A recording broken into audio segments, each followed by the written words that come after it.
Hey, good day, everyone. Welcome to the Curse of Oak Island and Beyond live stream. I am your host, Jeff Freeman, and today I am delighted to have returning to our show today from Lost Relics of the Knights Templar. We have Carl Cookson and Hamilton White. Welcome, gentlemen. Hi there. Hello. Hi, gents. Hey, Jeff. And hey, Carl. Hey, from, Hamilton. also from the group, the Team Templar North America, we have the lead researcher and the founder of that group, Wayne Murphy. Welcome, Wayne. Welcome, Jeff. Welcome, everyone. So basically, it's really nice to have you guys come back. As we have, as I mentioned earlier, they have been on here before. We had Carl and Hamilton join us and talked about their show on the Discovery Channel, The Lost Relics of the Knights Templar, and they went over a lot of the hoard that they have of these relics that are believed to be of the Knights Templar. And as you know, the Knights Templar was founded in the 12th century. And then after they were disbanded and rounded up and many of them killed, that treasure kind of disappeared. And now they have found many of the things that kind of lead back to that, that we hope are, that they've done a lot of research with over the years. But I would like to start just a little bit of an introduction. We did have on the show before. We kind of got into it more in depth, and everybody can go and certainly go watch those on YouTube or on our Facebook page or Twitch. They're all out there. The show we had before, I think that was on March 13th. But I'd like to start off with a little bit of an introduction. We'll start with Hamilton. Hamilton, you got started in collecting, I guess, it started with a coin you had, an old ancient coin from like, what was it? Edward the First or something like that? Not exactly. I mean, that was the first thing I actually purchased with my pocket money when I was about, God knows, 7 or 8 or something. Mm-hmm. But before that, I was picking up stones and pebbles and just anything I could have free of charge because I hadn't got any money. I know it's an obsession. Yeah, it's bad, isn't it? That's like nearly 50 years ago, Jeff. 50 years ago. Can you believe it? Yeah. Well, I know we can see some of the stuff behind you. So you've got quite the elaborate collection of things. I'm fondling my Templar sword as we speak. Sorry, guys. Oh my gosh. Yeah, that's one of the relics right there that you guys want to hear about here in just a little bit. Carl, with you got started dealing in cars and property, I think, or something like that, right? Well, I went to 12 schools when I was a kid because my dad was a merchant seaman and we kept moving house to get, to go up the food chain. And I think by the time I left school, I didn't have what you call any decent qualifications to get a job. So my only form of employment was my own volition to do my own business, and really, I started off, dealing in like Hamilton with very, very small, meaningless things, but always with passion. I was very interested in motorbikes at first, but I just became a little bit of a wheeler dealer and worked up. I eventually ended up in quite high-end classic car trading in the late 80s, and that was really the start of making some proper money. And he's too modest. He's top of the tree. He really is. I love the interaction between you guys. Have known each other for a while, and before I want to let Wayne kind of get a chance here too. Wayne, and of course you are the founder and also the lead researcher on Team Templar North America, and you have a big background in game warden and law enforcement. Is that correct? Yes, I started off as a federal game warden on our reservation. Spent several years there. Then I went to the sheriff's department. Spent several years there. Then I went to city of Milwaukee in 1980, and 25 years of service down there. Left as a sergeant. Could have made lieutenant, but I didn't want to go back nights. Every time you get promoted, they send you back to midnight. I was tired of that. Then after I retired, did some work for the county, and then took a job for the state of Wisconsin as a welfare fraud investigator. Did that for about 3 to 4 years. Then I took a job with Department of Corrections I was a violent sexual offender supervisor and traveled the state. And my tank was a little runneth over by then with people, certain types of people, and I decided that was enough. Yeah, that would certainly wear on you after a while. I would imagine, for sure. So let's jump into back to the Lost Relics of the Knights Templar with Carl and Hamilton. Now, you guys, you've known each other for quite a few years, but you met like in Monaco or somewhere. How did that all come about? We Everyone accidentally found ourselves in a pub one day. I don't know how that happened. Yeah. Yeah, it doesn't matter where you go in the world. There's always an English bar or an Irish bar, and Yep. expats hang out in the pub. So that was the meeting place where everybody got to know anyone, didn't they? Yep, completely. Yeah, it was a funny world. It was like being in a kind of, I don't know, like a Disneyland for adults where you couldn't really kind of get your head around it. And is it real? Is it not? I don't really know, but we live here. Let's just go with it. It was great. Great Yeah, times. Really was. Yeah. Fantastic. And you So guys, go ahead. we was having coffee one day in the Café de Paris in Casino Square, and Hamilton said, "Oh, you've got a house, haven't you, up in Bordeaux?" Somebody told me. He said, "Yeah, it was originally built in the 11th century. It was a Knights Templar commandery, and that pipped your ears up, didn't it? Really, at that point?" Totally. Yeah, absolutely fascinating. Yeah, brilliant. And I invited myself. It didn't matter Yeah, whether I you was invited- invited or I just told him I was coming. Well, It wasn't only the actual house, it was just the village it was in, a place called Orbitaire, which predates the Templars by, it goes back to the perhaps pre-Roman. It's just a wonderful atmospheric place, and as soon as you rolled into it, it just felt great, didn't it? The atmosphere. Well, that's why you bought the place, wasn't it? It was wonderful. It was beyond that. It was almost a sort of strange, surreal, esoteric feeling about the place. I arrived in my car after about a 12-hour drive from England. Just by chance, I pulled into this square, went into the Hotel de Paris, the Hotel de France, and ordered a coffee and a cognac, and I'm sitting outside, and it was like everything just zoned in, and I just thought, wow, this place feels so right. I just couldn't explain it. It just felt like coming home to somewhere where everything was perfect. And it was the start of an amazing journey, wasn't it? Completely. I mean, I was the same. I mean, the first time I went up there, I came with a couple of other guys that Carl had invited.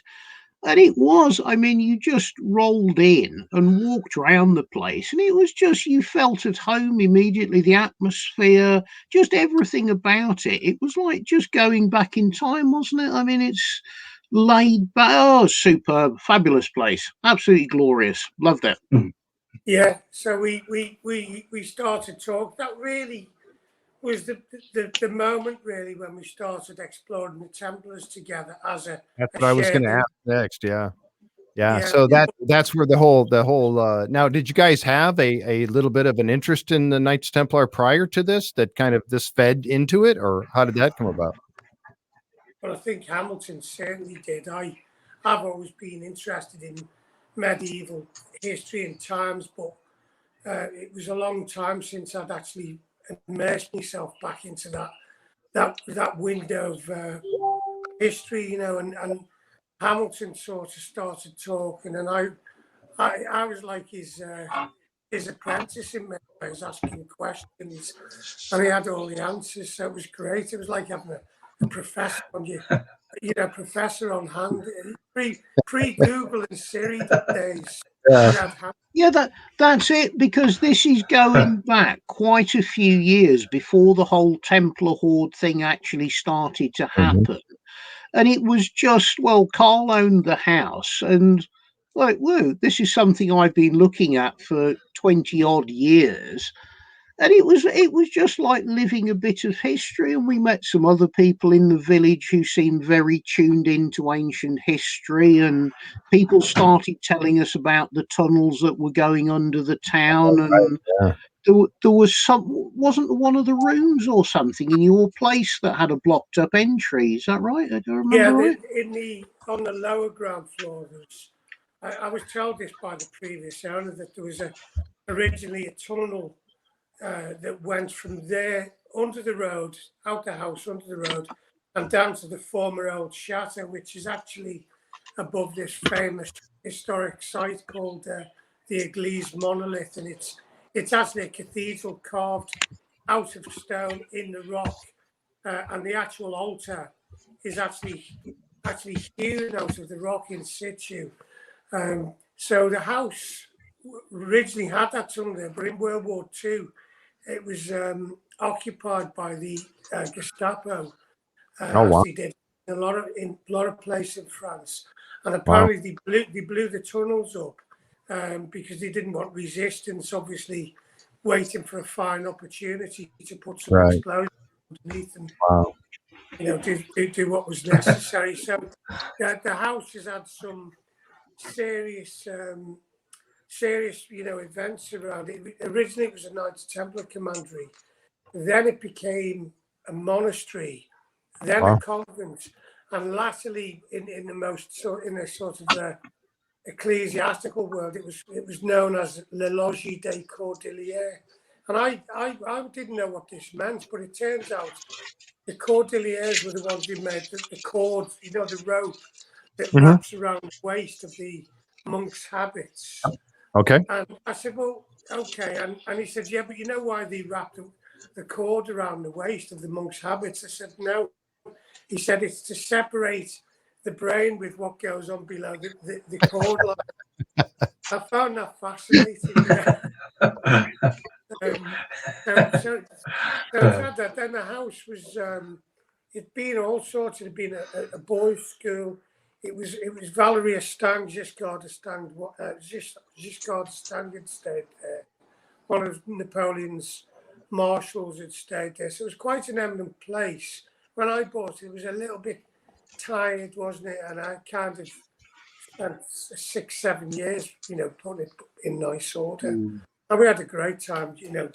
The place was magical. And I kind of miss it now, It was the kind of sociable house, wasn't it? Where after the pub, everybody would roll up, and 20 or 30 people could just sit outside and chat for hours. Especially if I was buying all the drink. Well, well, clearly, if you were paying for it, that was brilliant. Yeah, that went really well. I would have come by then. Yeah. Which was all the time.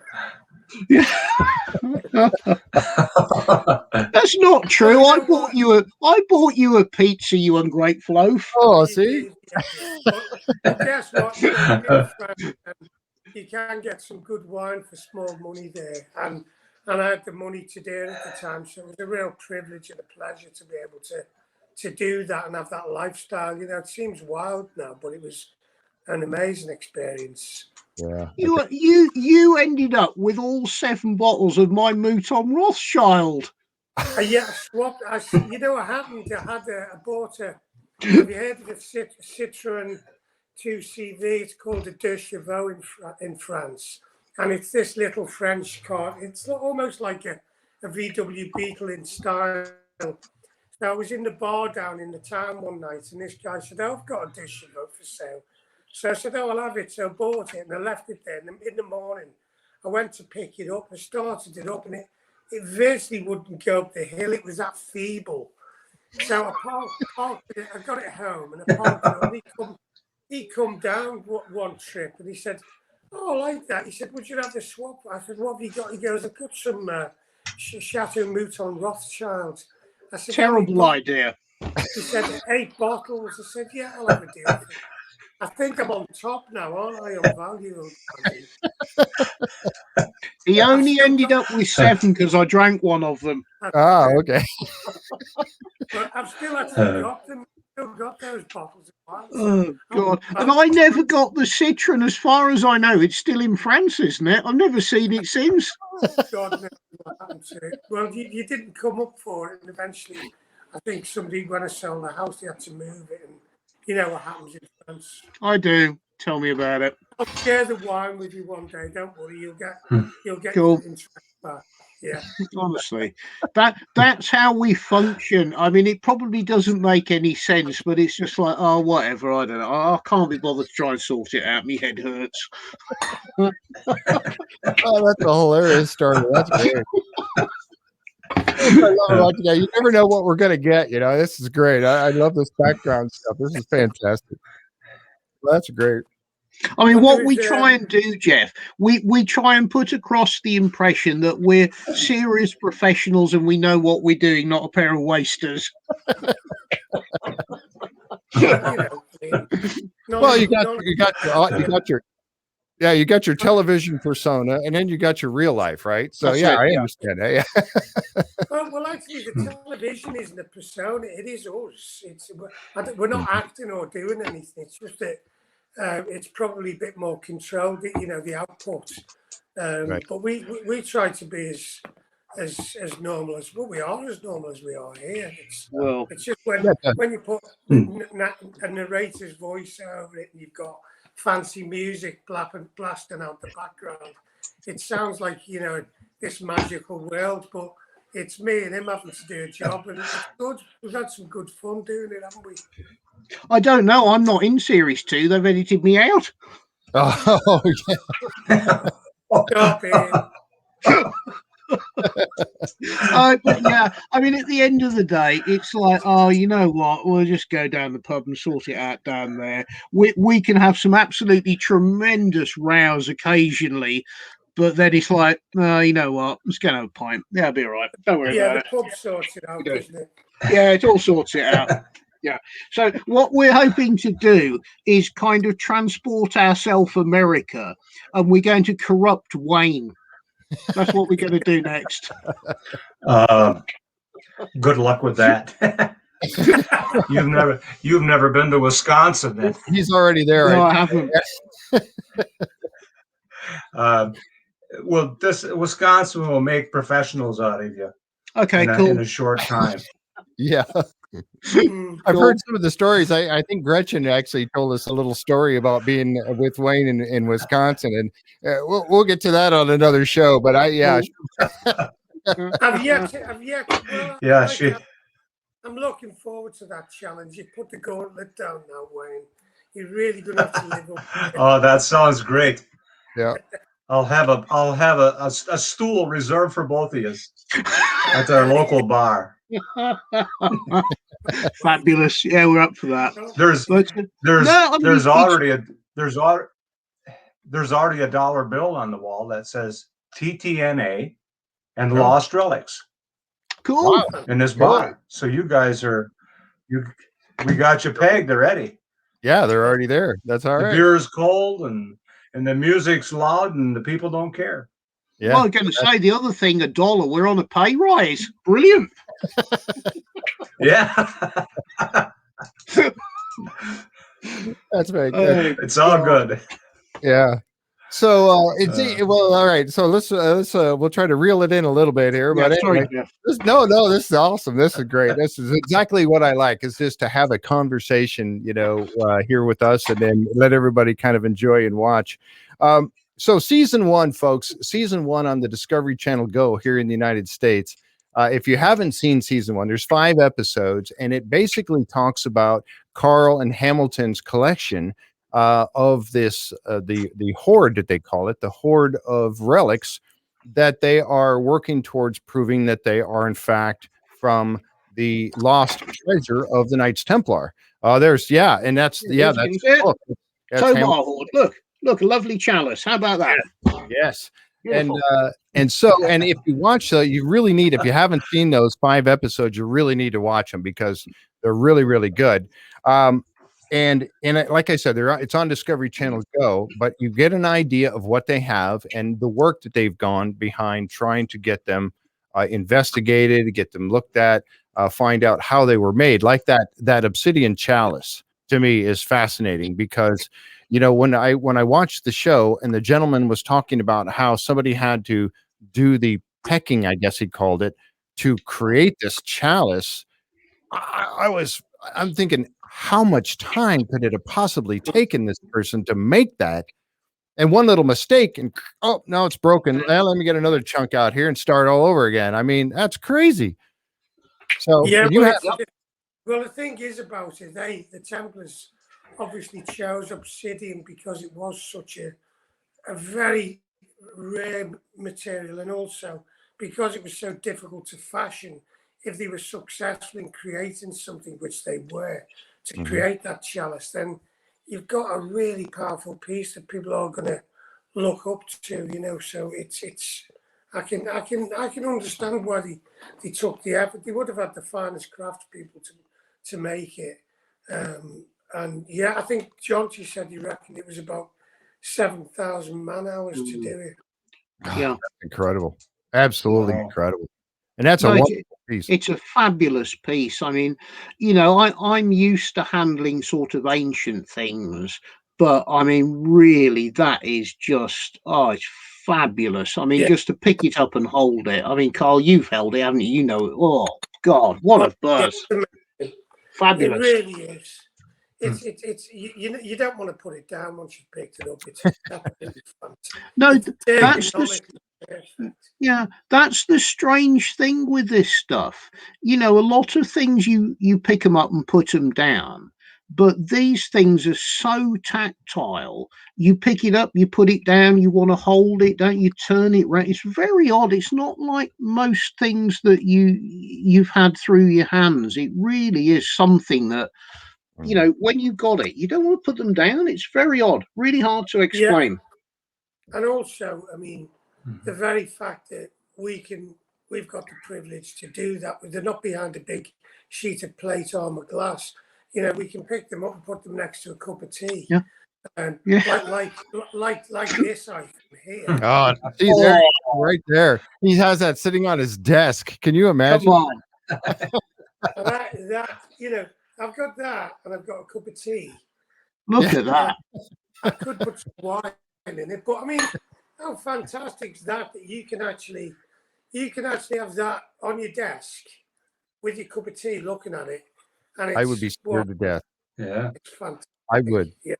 I'd be scared to It is death. I'd scary, break it. but Well, what we're hoping is that sort of when Gretchen and Wayne get over to UK, we can try and hook up, because Carl is looking after the majority of the stuff, and we can get it out, get it on camera, let them handle it, you know, because I don't think nobody from the States has seen any of this, have they, in the flesh? That I can think, have they, Carl? No. No. And just the pair of them come and have an afternoon and come and sit with it, look at it, handle it, see what you think. Yep. And this That'd be libation fantastic. vessel is fascinating. I am just, you know, this had to be used. I know they were speculating whether or not this item was used in some sort of a ceremonial thing, but I can't see any other use for it. I mean, and that's supposed to be, is that John the Baptist on there? I mean, it's a little bit open to debate. I mean, yes, that's my opinion. It's John the Baptist. Other people have had a few other ideas, but genuinely, we don't know, Jeff. I mean, my leaning is John. I've got Somebody a could different prove us wrong. If yeah. they do, fantastic. Yeah, I had a different view, didn't I? But you disagree, which is fine. But we and it'll come. You'll see that in series 2 what we were discussing. But in Shard Cathedral outside, is on the North Gate. There's eight very important biblical characters Two secs. going around the doors, and each one above them there's like a sort of canopy going over the head. And all of them underneath the canopy have foliage like pomegranate leaves, grape leaves, pine leaves. But the one character that actually has 2 angels underneath the canopy is a guy named Melchizedek, who is he's actually you know, to some people he's well known, but he's mainstream people don't know much about him. And Here's he's the fellow. Oh my Yeah, gosh, there it is. I've got it. Yeah. It's, Oh my you know, Carl, I'd completely forgotten I'd got it. You know, I thought Yeah. you had it, but it's still here. Mm. Look at that. Yeah. What a piece of kit. Oh, isn't that fabulous? Yeah. Yes, And if it you can is. see him. Yep. Amazing. Love that. Wonderful, wonderful thing. God, I can't imagine. Like you got here, you got. It's so funny because I see Hamilton turn around and go back and pull it off the shelf, and I'm like, "Is that the libation? That's what he's getting ready to pull out." And it is. And I'm like, I want to reach out and hold this thing. I want, you know, like you guys said, having it in your hands, you know, Yeah, something. it's a different kit. Oh, it's fantastic. Oh my goodness, that's yeah. It really is. I mean, Oh, when you I'm look gonna at the hold my size shell. of it, My you know, shell you is can so see it's not a small thing. It's a serious piece of carving. It really is. Oh my goodness. That's fantastic. You know, and that's you know, that's something that we kind of talked about last time on the show. You know, when guys are you get involved with, you know, academia, and here I go on my academia kick. Nothing wrong with a person to go to school and get an education and graduate from college and all this stuff. But look at him, this face. The thing of it is, you know, they're all, well, you know, you guys shouldn't be the ones that are having these things. You know, this should be something that's, you know, kept by us, those in the, you know, that have degrees for all of this. And I say that's poppycock because, you know, they've got a couple of years worth of experience or, you know, college, you know, I say a couple, I don't know how many years it takes to get through the, you know, but they have an education and that's great. But you guys have the experience over years. Just leave that. It's too noisy. We've got it. Too noisy. Yeah. Yeah, I mean, the thing is, we try not to hold their education against them if we can help it. Yeah. Well, you talk about the years of experience that you have. Now, what to me is better, a couple, you know, several years of college or having the experience that you have?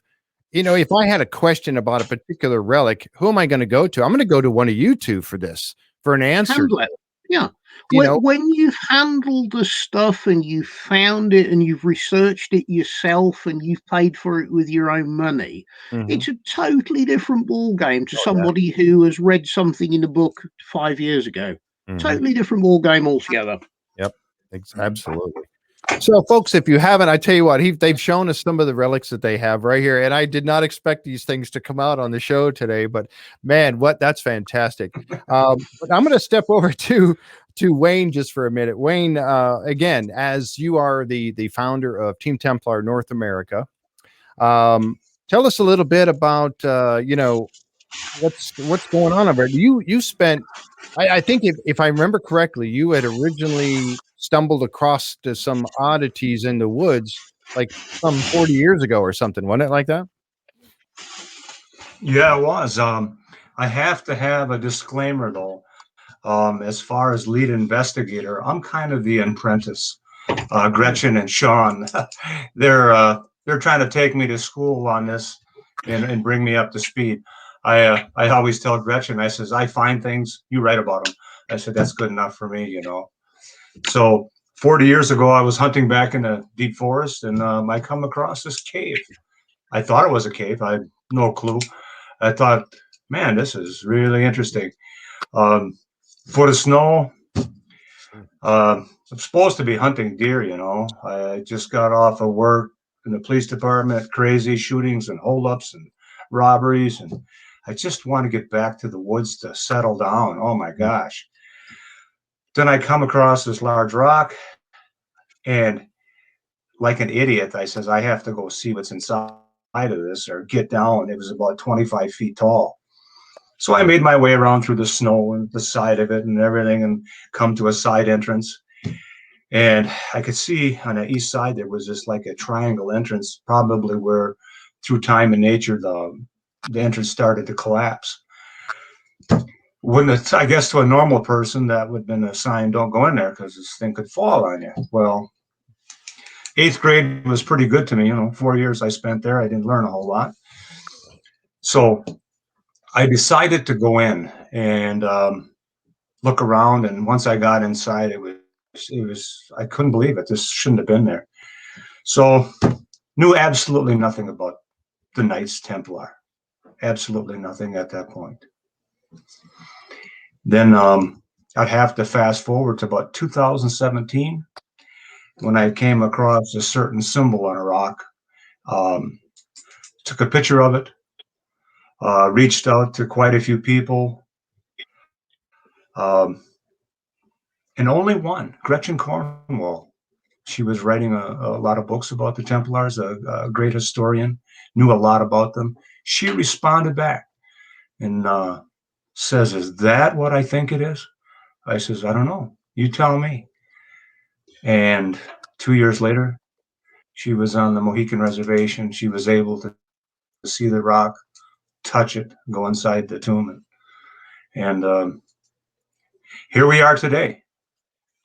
Yeah, I've got this picture here that I actually grabbed. Now, this is actually from Gretchen's book, and I know Gretchen's out here watching. She's in the in the chat out here watching today. And thank you for coming, Gretchen. This is a picture that is actually from her book, and it's the oh my goodness, I should have wrote it down on my board up there.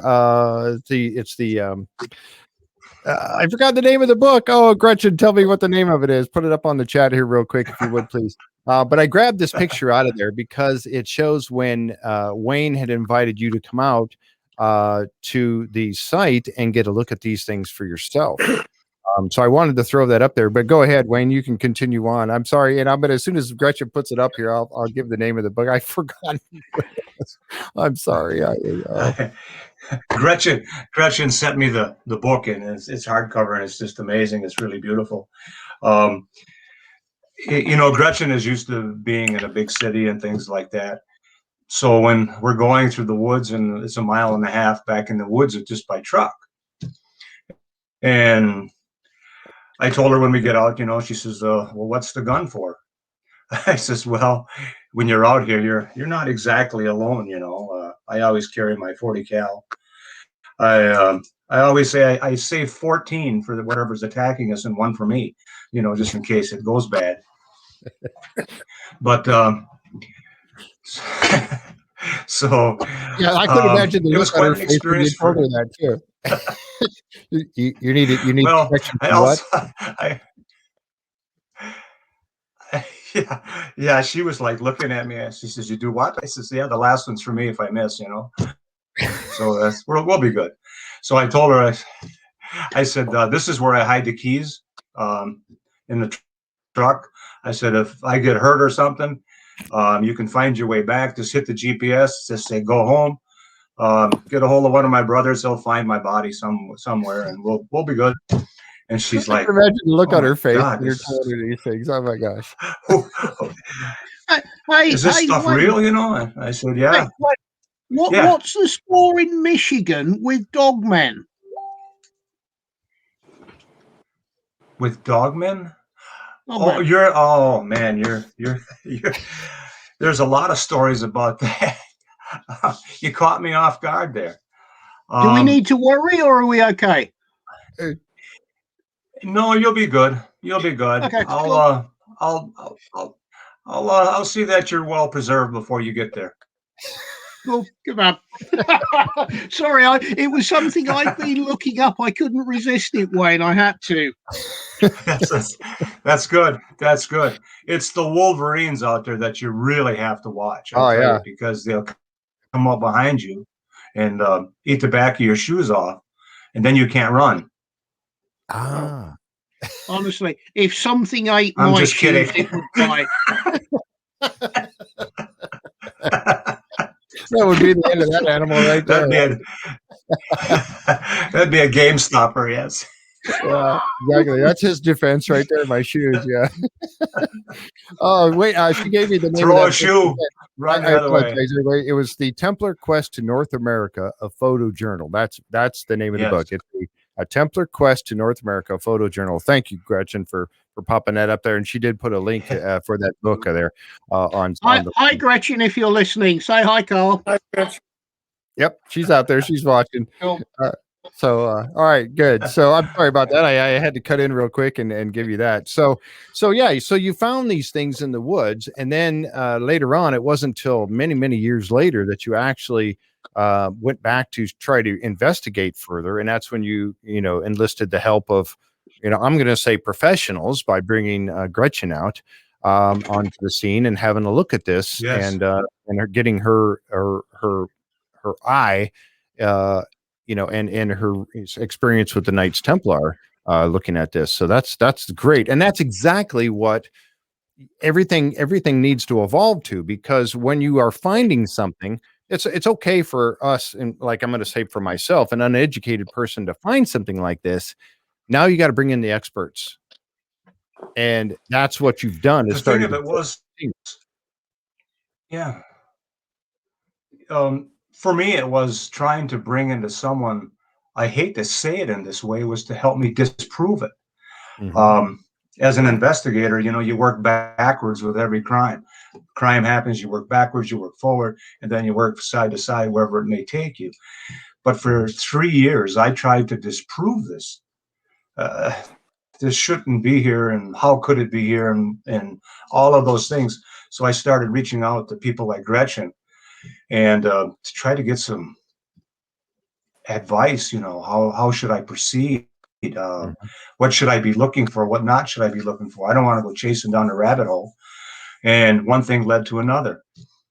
And as I was talking to Gretchen, I said, if I could just find a stonemason or someone who really understood these type of markings, I said, that would be great. This guy could come here and, this is all wishful thinking on my part. This guy could come here, look at it and say, you know what, Wayne, you got the biggest, nicest rock I've ever seen. Have a nice day. Or he could say, holy man, this is really great, So Gretchen says, well, in Scotland, she says, there's a guy by the name of Sean Williamson. I've talked to him a little bit, and he's pretty busy, and maybe you want to try to reach out to him. So I'm working with my partner. I do other things on the side just besides try to find things. And I said, I tell him, I said, I'm gonna contact this guy in Scotland and see if he'll talk to me. I've never been afraid. If I want to know something, I'm going after it. And if I want you, I'm coming after you. I'm going to find you and track you down and ask you, so I can be brought up to speed on things. So I reached out to Sean, sent him a message through Messenger, and doggone if he didn't get back to me. He responded back, and I told him who I was. I don't think that impressed him much because he didn't know who I was. And I said, would you be willing to look at a few pictures? Well, he was so kind about it. I could tell he said he was busy and doing things, and I really didn't know what, but he was kind enough to take some time. So I sent him a few pictures. And then he wanted to know more, and then we talked more and sent more pictures, and things went on. And this was last year. So doggone if me and Sean didn't hit it off and just become really, really, I feel really good friends. He is so knowledgeable about things and rock carving and skills and techniques.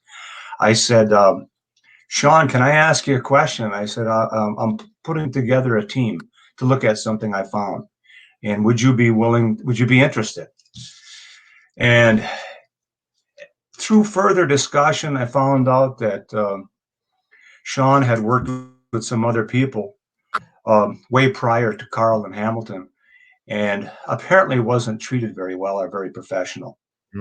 And he told me his problems with that. And we talked, and I said, Sean, I said, I can reassure you one thing. I said, I'm certainly not like that at all. I said, if I need to send you agreement, I will. I'll just have to write it on the back of a postage stamp because that's all the bigger it should be. I says, but if you can trust me on this, I says, and I think we'll do great. And he said, I love it, Wayne. He said, I'm in. So what an amazing thing to have Sean Williams and Gretchen Cornwall on my team, right? Man, I could go out and dance on a hot tin roof, and just shout to the world, but who's going to hear me, And so one day Sean and I are,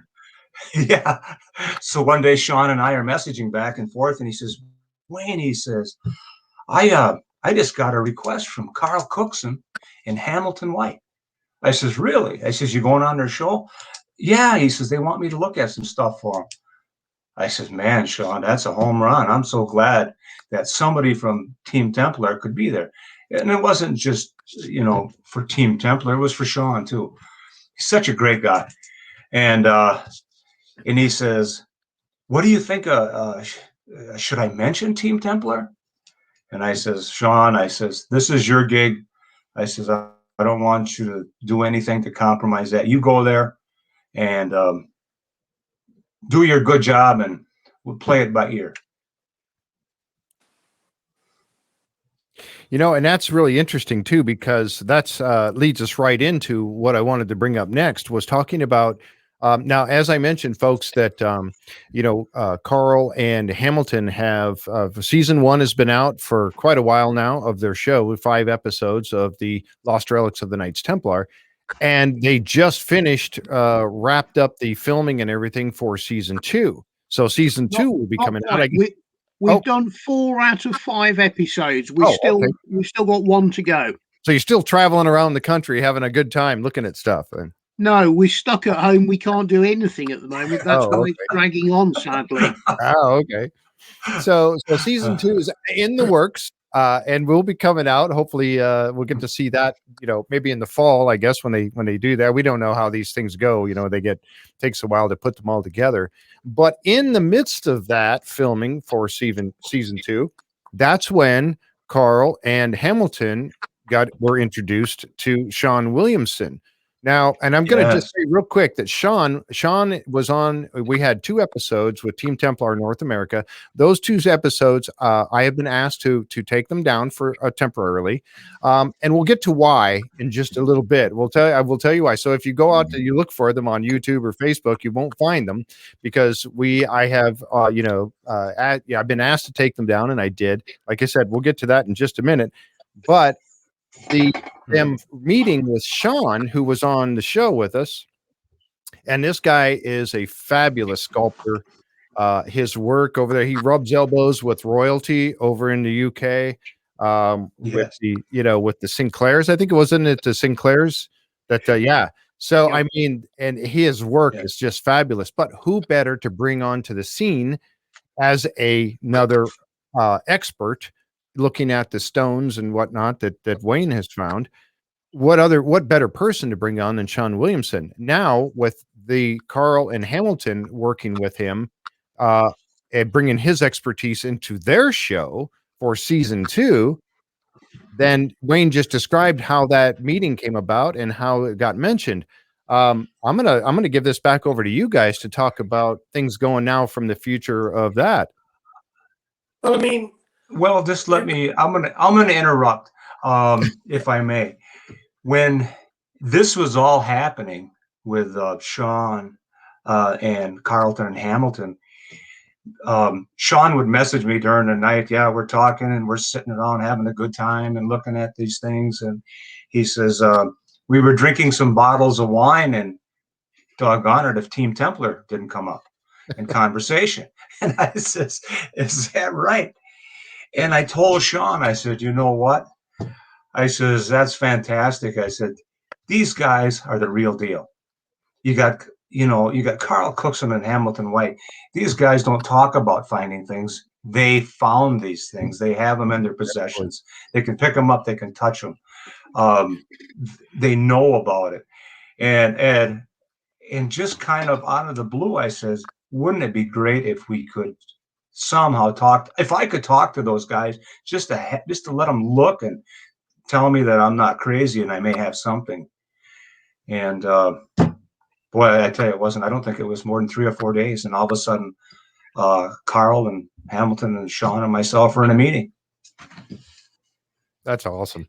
That really is. Yeah, awesome. I mean, pretty accurate, but it wasn't over wine. We'd finished the wine and we'd bought up a really good bottle of single malt. And we were sitting in a nasty hotel somewhere, but we got a fabulous bottle of whiskey. That's when your name popped up, Wayne. Okay. The wine was just the precursor then, huh? Yeah, that was only a warm up. But we did have a couple of nights before that hotel staying in Kilmartin Castle, didn't we? That's I right. think Yeah. we did Yeah. quite a few good bottles of Reading on that one, and that's where we really got to. You're doing your filming in the day with Wayne, but then in the evening with dinner, and then chatting, sitting by a big log fire. It was brilliant, and we just had a great time talking. And it's all about people at the end of the day. If you like people and get on with them, you can tell a lot from that. And yeah, Wayne is very, very easy to get along with.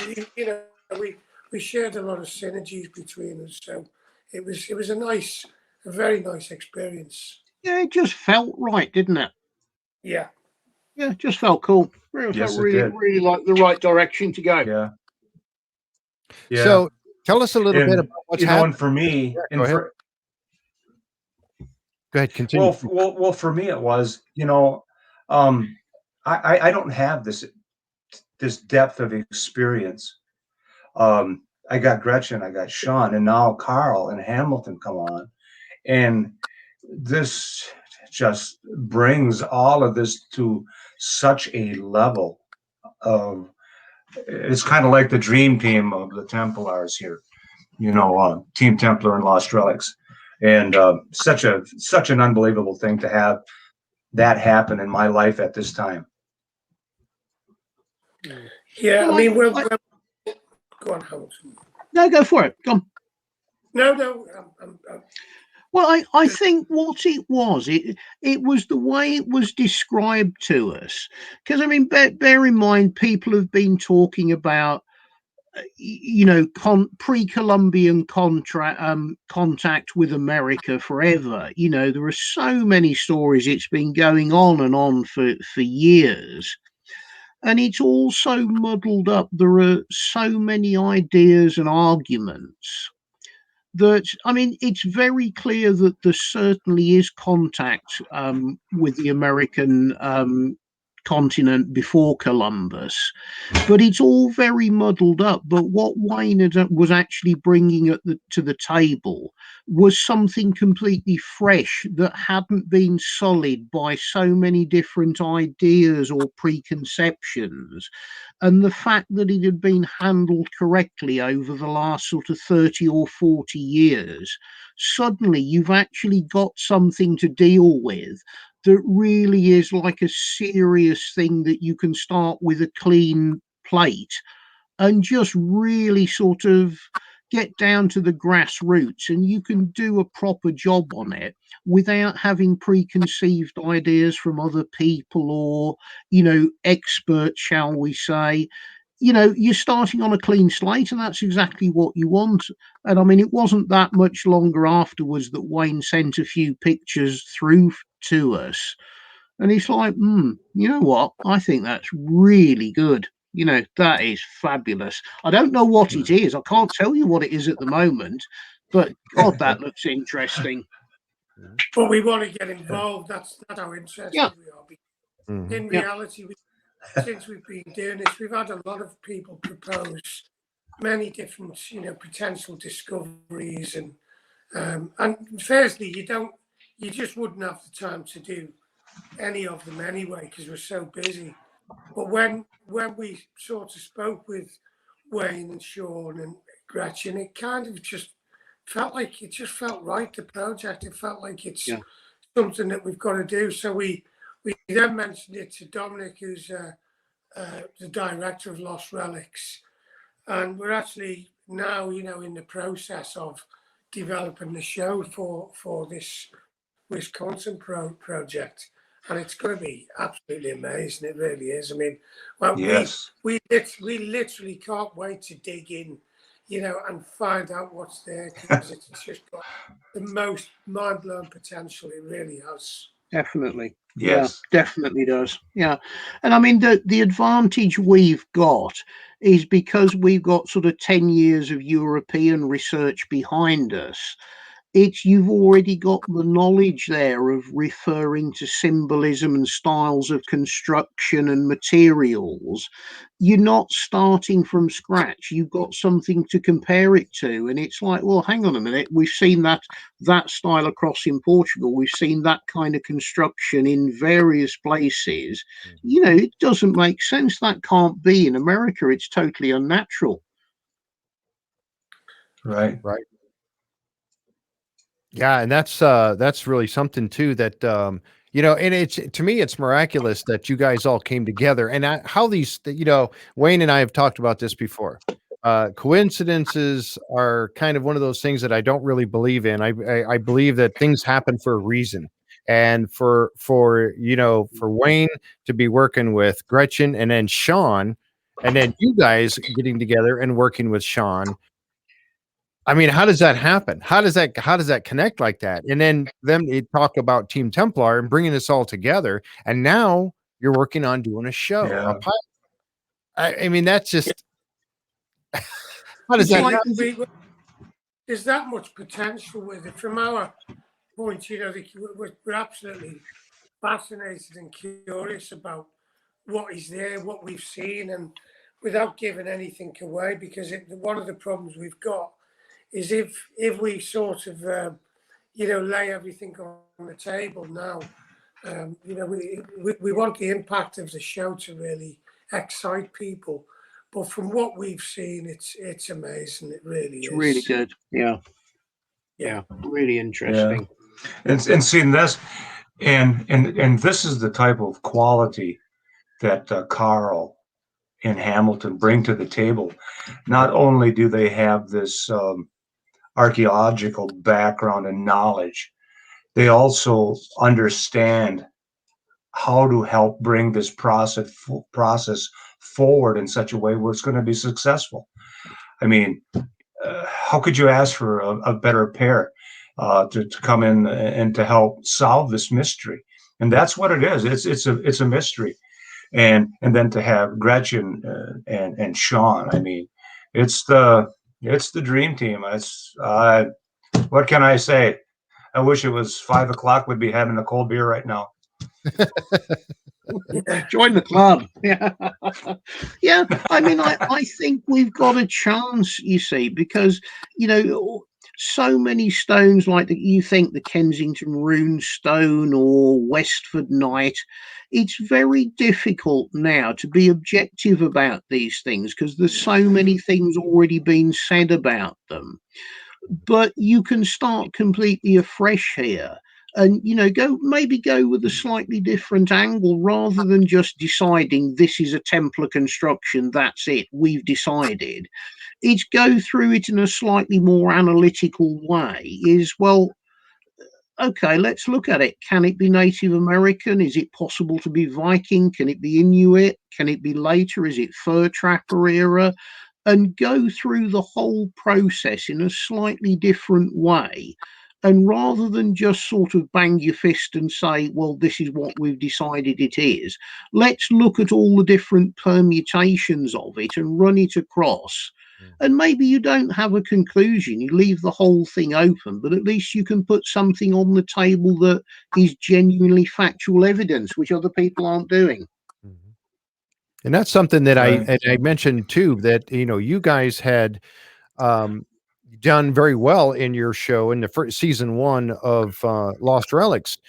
You presented the items, you took them to experts, but at the end of the day, you kind of left it up for us to look at the evidence and make our own determination on what it is. And that's something that is very unique about you guys. And I think that, like for Wayne, you bringing this to the table is just that's exactly how Wayne had mentioned. I found something. I'm gonna try to disprove it first, like you just said, and then let's see what we come up with in the end, Yeah. rather than going, oh, it's I Knights mean, Templar. Yeah. Wayne's background and his CV give us immense confidence in the program. The whole project and what we're attempting to achieve, because to have done that job, you've really got to have some high integrity and intelligence to be able to do that day in, day out. So, and then once we'd met Wayne, it was like, you know, we haven't met physically, but on like we're talking now, you just feel it, you just know it feels right. So we share so many synergies together of how we're looking at approaching Yes. it, and with the skills you've Yeah. Wayne's got. So we, you know, I think we'll come up with something really good. Really Yeah. good conclusions. Yeah, and I mean, even very simple things, you know, but bearing in mind where the location you are, the rocks are granite. You know, it's a very granitic area. Well, you know, when you look at the sort of the native culture, it was a copper culture to start with, going back for Yes. many years. Well, let's look at it. Is it possible to take a copper age tool? Can you carve granite with it? Has anybody tried that before? Let's get Sean over as a stone mason. Let's give him some different tools. Let's try him with the tools that were available in the period, that were available to the Americans. Let's see what happens. I don't know. I've never tried, you know, but let's try it. If somebody turns around and said this is being carved by natives, well, okay, maybe it was, maybe it wasn't, until somebody actually puts the practicalities to a test on a piece of granite. I don't know. Neither does anybody else. Let's give it a whirl. Yep, exactly. Yeah. And that's something interesting to bring to I the was table. talking to a professor up in Canada, and I was telling him briefly about what I had found in granite, and he says, "Oh yes," he says, "Native Americans used to use antlers to do that." I'm like, "What? Antlers? Good luck with that. You know, what are you going to be there 100 years trying to carve? I don't think you'd live long enough." And so that's that's such a great idea. See, Jeff, it's the things that what these guys bring to the table, these different ideas, the way to look at things. That's why I was so impressed with them, the way they look at things. They don't. It's. I was trying to explain it one time to Dominic, and then Carlton says, "Tell him about the diamond theory," and that's the only way I could describe it accurately. As this project is like a diamond, it has so many facets to it, so many possibilities that without everybody who's here with their expertise, without their knowledge, they're willing to take a look at it in a different light. This is all going to help bring this to a great conclusion, I believe. I mean, the other advantage that me and Carl have got that nobody else has, we've actually got some genuine things that can be referenced against.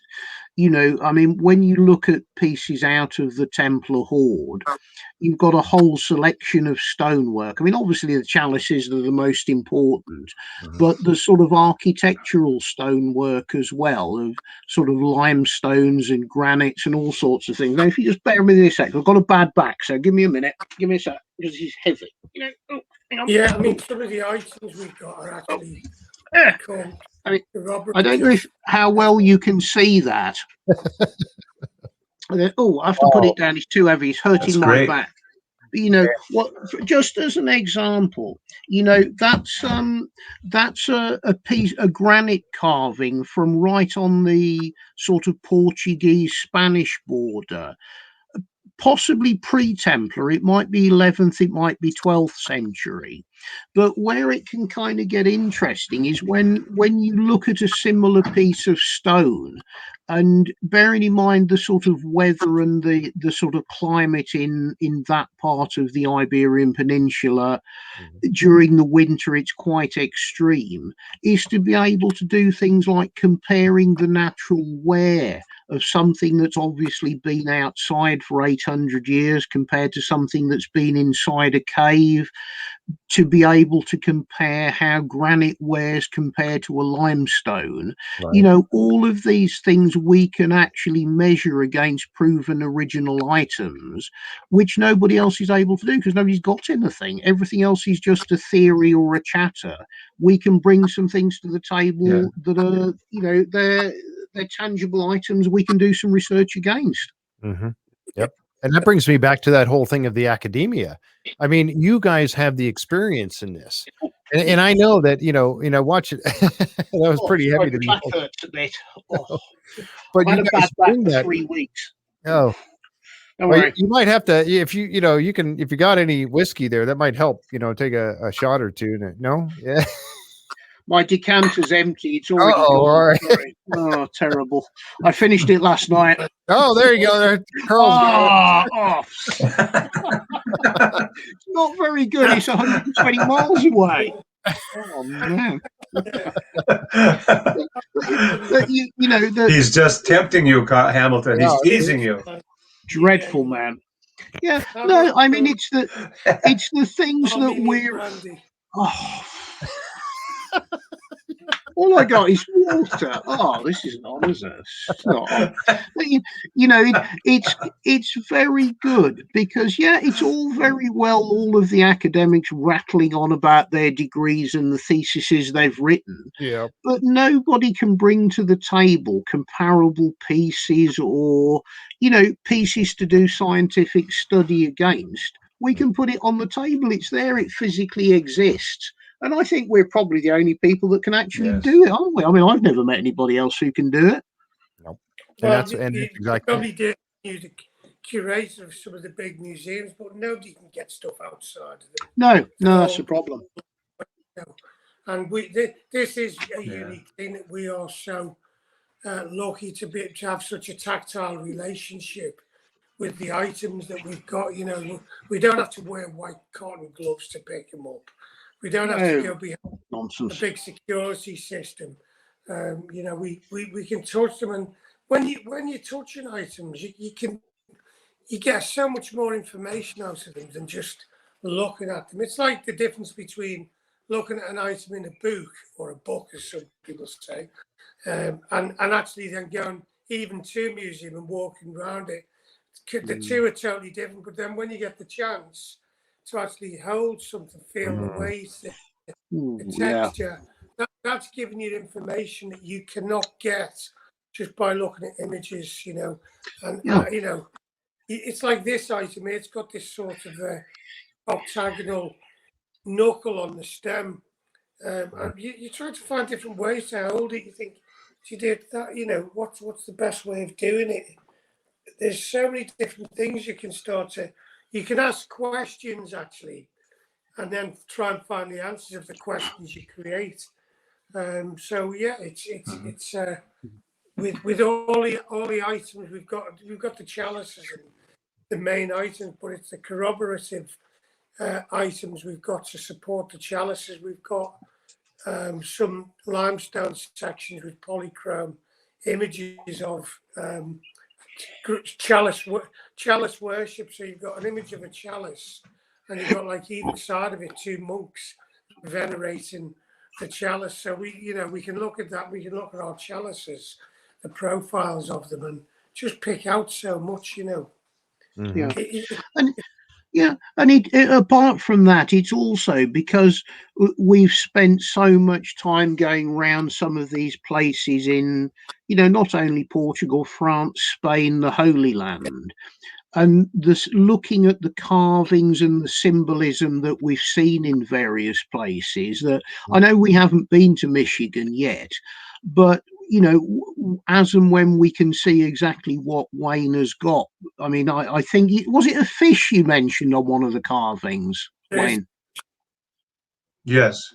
That there are not many, but there are other existent examples of fish carvings, either in objects or in a couple of bits of architecture.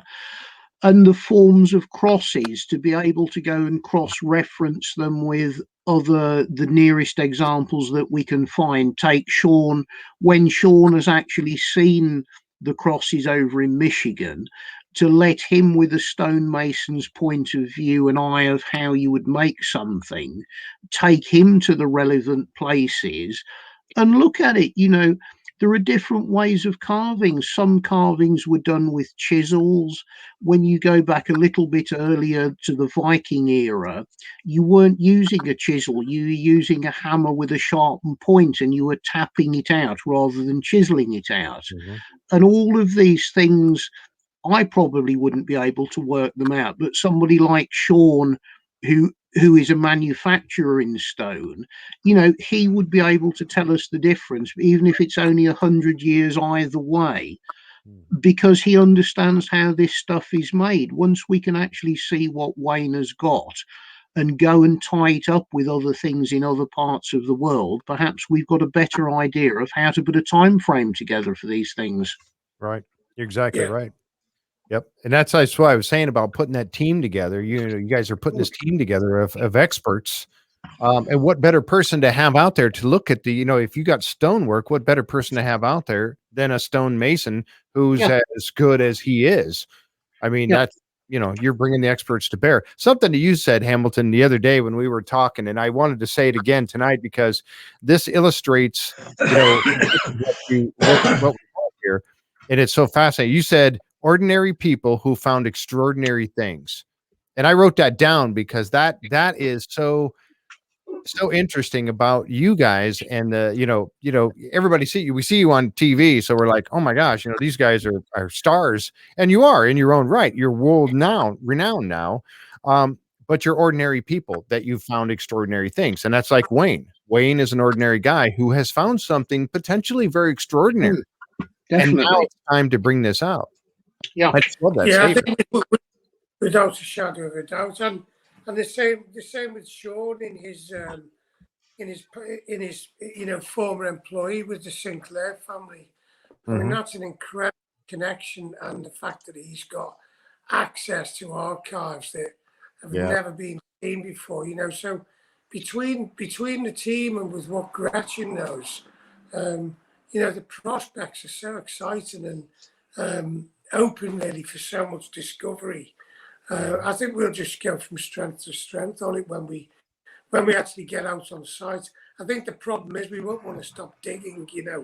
I can see me getting stags on my hands because we just got digging all the time. Yep. Yeah, that's gonna be. We're pretty lucky because there's multiple sites to look at, and one of the things that's always fascinated me about this whole process is, for me, it's always the hunt. It's always the whole process from finding it to learning about it to getting to that conclusion. And it's when you hunt a big buck, right? You've hunted a big buck. I trailed him through the woods for 3 miles. It was snowing sideways. It was raining. It was freezing. It was thunder and lightning. Then I shot him. But then every time you tell that story, it's always about the hunt and very little about the catch. Yeah, This is a it's the journey is greater than the destination, actually, or more fun or more important is the journey. When you get, it's like when we're dealing, the second you've bought it after you've hunted it down, it's like you get a bit of a deflation, and you're thinking, well, what's next? What's the next discovery? Yeah. So I get that. Cookson does as well. Totally. Yeah, but the joy of buying something lasts no more than 3 days ever. Whatever you got, no matter how good it is, 3 days later you're bored of it and you want something else. Yep. And that's what drives you on to go look for that next thing, right? Yeah, completely. Yep. Totally, yeah. But I mean, when I first discovered this one thing, sorry, Wayne. Oh, when I first discovered this one thing, then I found something else on another rock, and I remember taking my brother with me back there to look, and I said, this is great, and he's kind of staring at me like, oh geez, is he going to wander off somewhere? And I just have to drag him back. And But I'm looking at all of these different rock formations. I says, come on over here, look at this. And he's kind of rolling his eyes. And I said, stand here. Let me take a picture of that. Stand there. Point at this. And oh my gosh, how much longer he's tailing me. I said, it's only a couple more hours. I said, well, I'll be good. I said, if I don't take these pictures now, I'll never have them again. Mm-hmm. So it's just an amazing thing to be able to do this. And then when I found a third thing, I said, oh my God, this is crazy. And then when I went inside the cave and started looking around, and by the grace of God, I was able to see something that was in there. I said, now I'm in trouble. I'm in trouble. How do I disprove this? Mm-hmm. How do I say that this didn't happen? What do I do? What's my next step? Now I got to reverse engineer everything and try to figure out who would have went there and did this, and what's the possibilities, and what's the most common sense way of doing this. And that's the way I approach this. Yep. And that's exactly the right way to approach it as well. And that's something that, folks, this is, as you've heard us talking about, this collaboration now between Carl and Hamilton. And then you also have Team Templar with Wayne and Gretchen and Sean Williamson coming together. You've heard this talked about now, and they've gotten together with their producer, the producer that does the Lost Relics of the Knights Templar show. And I guess Dominic Azani, is that Azani? Is that Dominic Azon? Azon. Now, he's the producer of that. Now, you guys have had a meeting. There will be, now, am I okay to say that there will be a pilot shot now? There will be, this will be happening? Yeah, well, not just a pilot shot. We'll be producing a series on it, and we're going to be going out, I think, over in the next couple of months to do some exploratory filming and just to set the scene up, and but as we speak, it's being developed. See, that's awesome. That's awesome.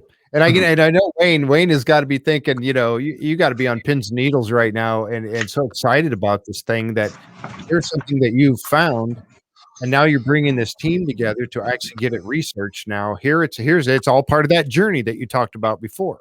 Now you're on this journey to make this thing happen. I can't imagine how you feel about all this. It's got to be elation.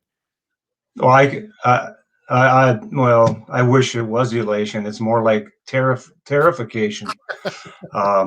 Because what happens, I'll have to load the truck up with a lot of alcohol. Because what if they get here and they say, nice rocks, Wayne? Really nice rocks. Hey, yeah, great rocks. We'll see you. We'll see you. Have a good day now. And then I'm going to feel about 1 inch tall. I'll probably crawl out of the woods or go back and hide in the cave, So this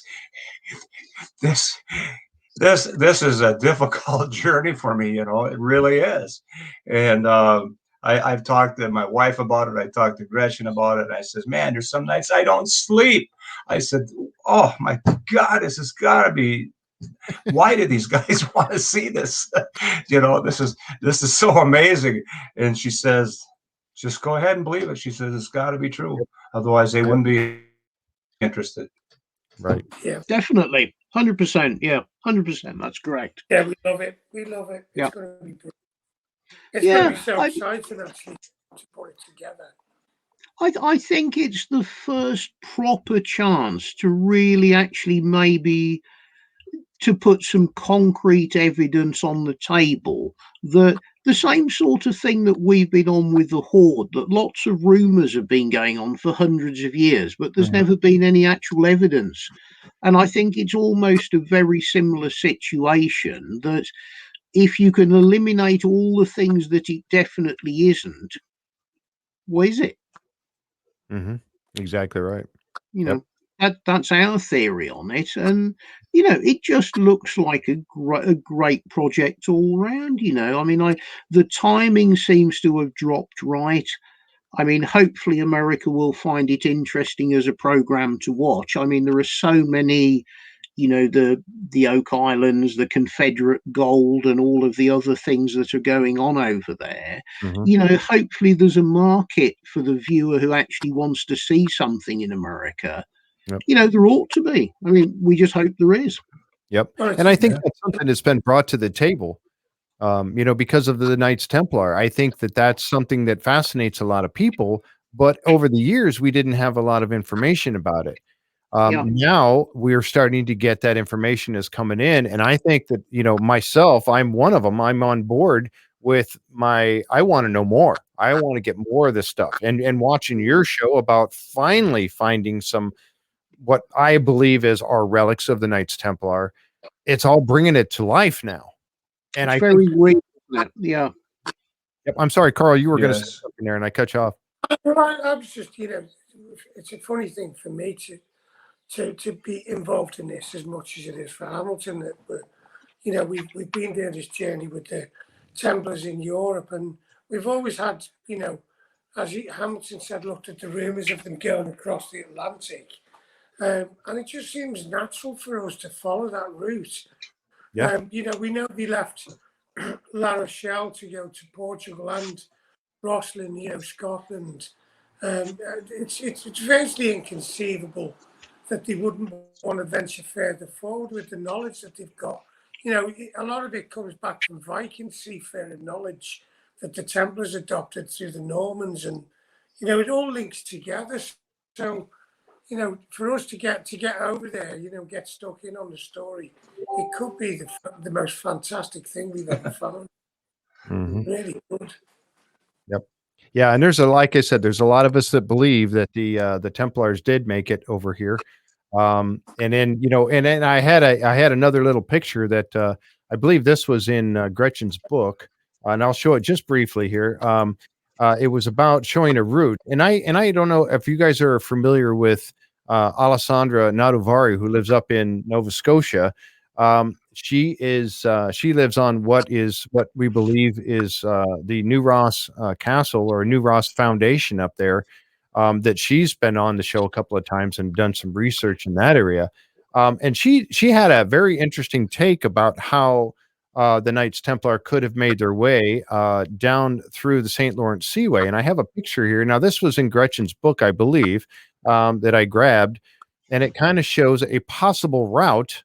And I don't know how well you guys can see that, but it Yeah. kind of shows that this being Nova Scotia up here, and then made their way across Maine and then down through the St. Lawrence Seaway. And I know, Wayne, you have some other, descriptions of this that you and I talked about before. If you'd like, you can take over and kind of describe a little bit if you'd like.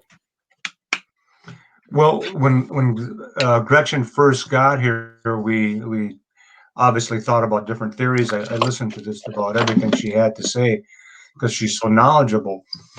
But I started looking at the maps, and then she would say what she had to say. Then I'd go back and look at things, and looking things from all practical standpoints. To take an overland route would be very difficult. And I said, Gretchen, I said, it's got to be the St. Lawrence Seaway. It just makes the most sense to go down through the St. Lawrence or Niagara River down to the Hudson Bay area, where they first the Dutch, and they had contact with the Stockbridge Indians, and they talked about the legend of corn here. I can just throw that out. So it just makes the most sense, the most practical, the quickest, the fastest, the easiest way to travel. Mhm. Yeah, and I then mean, going up. when we were talking originally, you said, that if you think about it, the Templars or any people from foreign lands who came to the Americas, they wouldn't just be able to have free reign to walk across, because didn't you say that they could summon up a gang of warriors of about 20,000 people if they needed to, the tribes people? Yes. Yes, some So of the they must have eastern needed, tribes, their confederacies, they were very big and very powerful, and they had at their disposal 20,000. And the Stockbridge Indians themselves, they could summon 1,000 warriors at a moment's notice, and the other tribes in the near vicinity would often call on them because they said they were some of the fiercest fighters.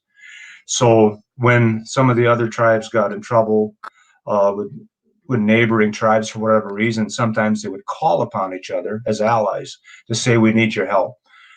So very great communication. ability to withstand any attack that was coming. And it was only by Native American permission and protection that they would allow this group of people. And I know I've said this quite a bit as we talk, is why of all of the people, it didn't go well for the Vikings when they got here with the Native Americans. There's always these, I read some of these articles that these historians, so-called, write, and they were Stone Age, and they were waiting on the shore begging for nuts and berries, from when the Europeans arrived. And it wasn't nothing like that. And I just shake my head.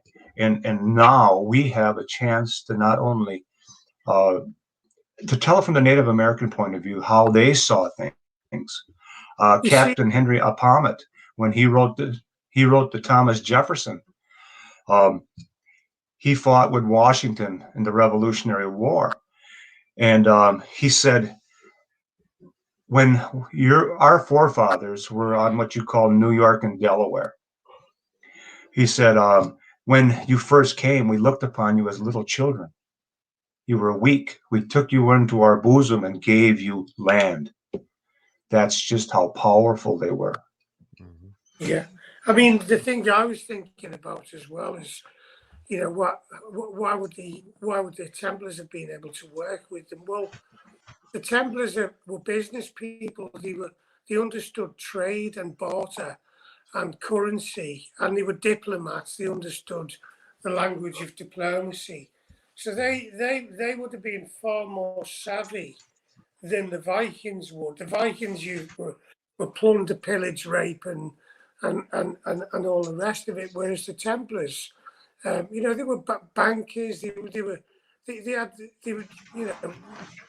every trade under the sun was embraced by the Templars. So they were a sophisticated order, and they probably would have had the mental, intellectual wherewithal to negotiate and do safe passage, or certainly some form of permit by the people of these lands to go through it. And that to me seems more conceivable than coming over and saying, well, we're gonna point a sword at you, and you can fight back. Yeah. At the end of the day, if you go over and say, look, we brought this to trade you, and the Indians were great traders as well. So it makes sense that they could have worked together, and that's why the Vikings didn't succeed, whereas the Templars may have. Right. Exactly right. Now, one of the things too that Alessandra had put together, and I'll show this map real quick. This was something I found very interesting. Now, does it prove anything? No, it does not. But it's very interesting that this map that she put together shows some different. These are places in Canada, in Montreal, Canada, Toronto, of course, in Ontario, and then Detroit in Michigan. Now, these were also, she has the name of, like on the one here is Toronto and then Toron. Toron, these are places over in the Middle East that the Templars would have been familiar with. Okay, so Toron, and then you've got Toronto. Okay, Montreal is another place over in the Middle East. And so is Detroit. I'm not sure how this is pronounced, but it's Detroit, Destroit, and then we have Detroit, Michigan, right there. Now, she was speculating, and again, it's just speculation. There's no proof of this whatsoever. But if the Templars did come down through here and establish different points along the way, that kind of correlates to these places from the Middle East and over in the Holy Land where they would have been before. And it's weird how it goes together. I mean, Toronto and Toron, Detroit and Detroit, and then Montreal being Montreal. I mean, you've got those places in the Middle East, and now you've got them in North America. So it's pretty interesting. Well, if that in fact is true, I possibly have Site 4 of a partial structure, and that's all I can tell you. Oh goodness. All right. Well, you know what? We're going to find out more as we go along here. But I just thought Alessandra put this together, and she is another researcher in Knights Templar and also in the Vikings who became the Norsemen after they were became Christians. And so she has done a lot of research on this stuff, and this shows that route coming down through the St. Lawrence Seaway, down through Lake Ontario, Lake Erie, up through the Great Lakes, and then around to Wisconsin on the other side. Now, I'm from the UP of Michigan, which is up here in this corner. And I tell you what, when I'm up there now, from now on, every time I go up there, I'm going to be looking like you are, Wayne. I'm going to be looking in the woods at rocks and all kinds of stuff to see if there's any evidence up there, because they would have stopped along their way. They would have continued to make stops because, this is not that journey that's going to be done in a month. This is going to take several years to make this journey.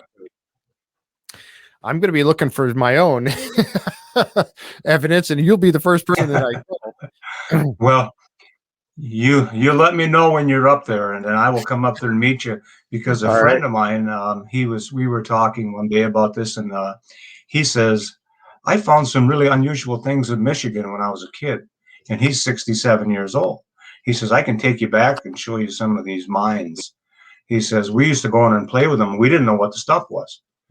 So you let me know the next time you're up in northern Michigan, and I'll bring the beer and we'll sit around and tell some lies. How's that sound? All right. Sounds great. I like that. Sounds good.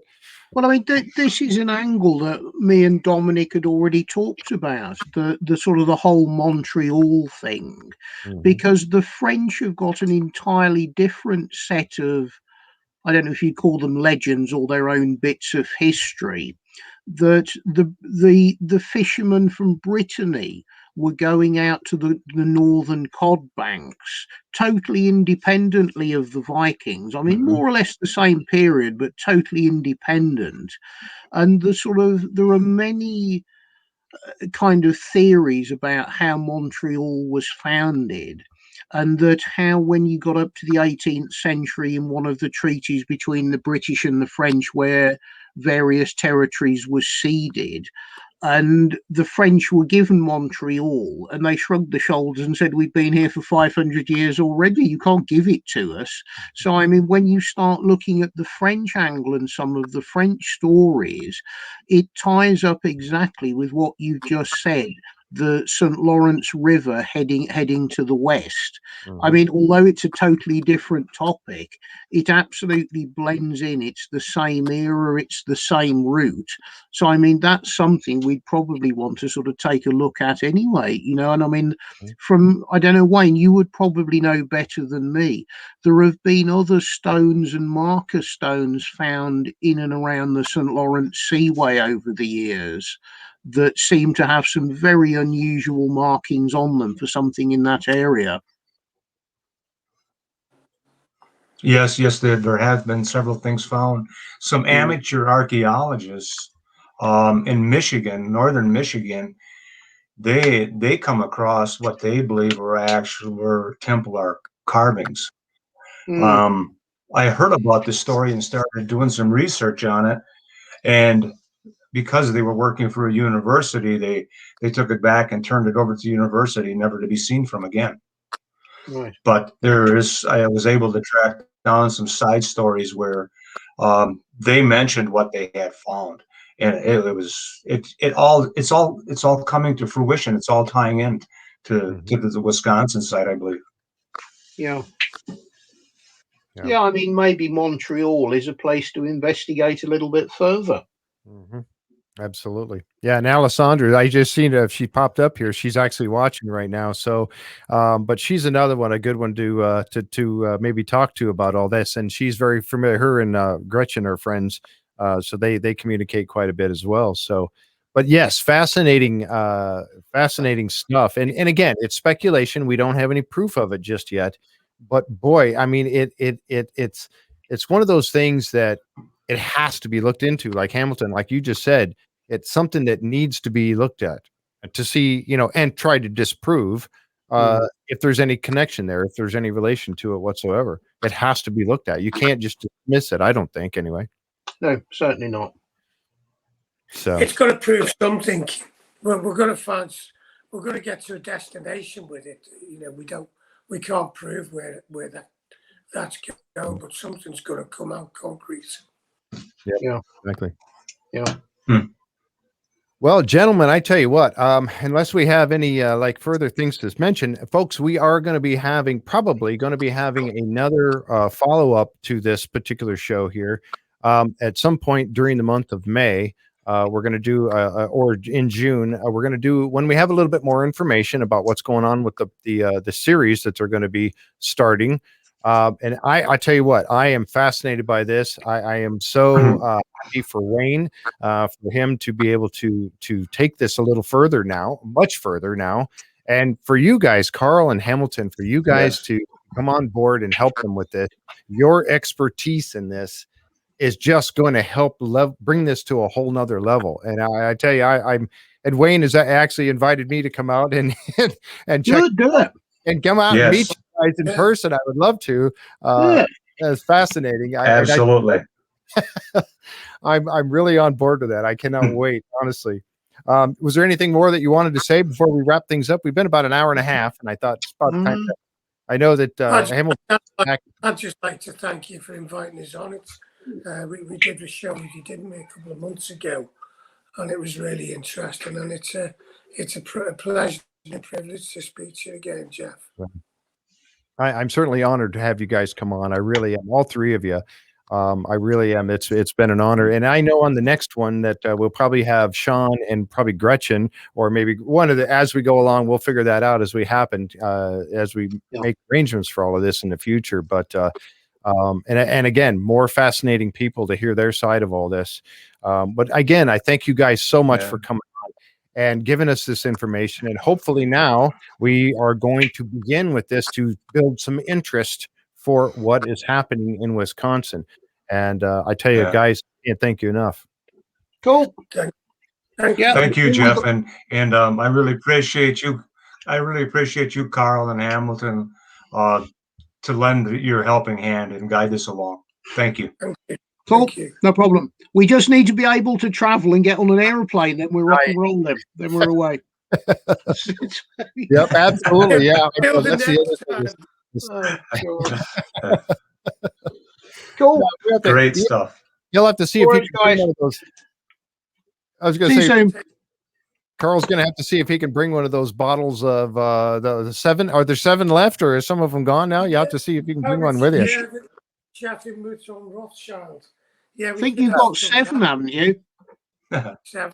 Yeah. I did actually. What are you gonna have for yourself? That's just enough for me. All right. Thanks again, guys. Hey, folks, thanks for being here today and joining us on this adventure. And I tell you, more great things to come. Be watching out here on our YouTube channel and our Facebook page and over on Twitch to see what we've got coming up next to take this story to the next level. Thanks again, guys. Thanks, everybody, for showing up here. You all have a great rest of your afternoon. All right. Bye-bye now. Gents. See you soon.